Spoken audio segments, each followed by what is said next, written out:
ચલો આજે આપણે પાણીનો ઉપયોગ ક્યાં ક્યાં કરવામાં આવે છે ને એના વિશે સમજવાનું છે હો.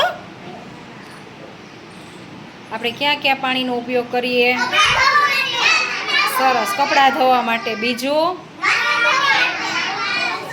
વાસણ ધોવા માટે, નાહવામાં, પછી બ્રશ કરવા માટે. સરસ.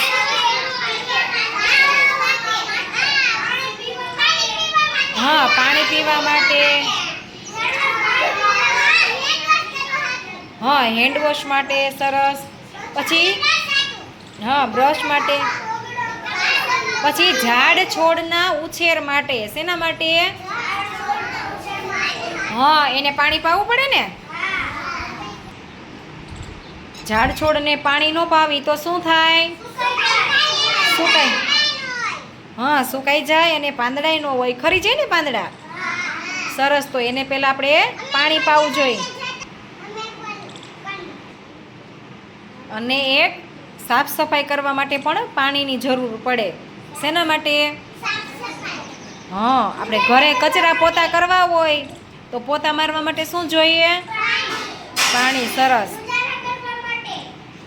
સરસ, વેરી ગુડ.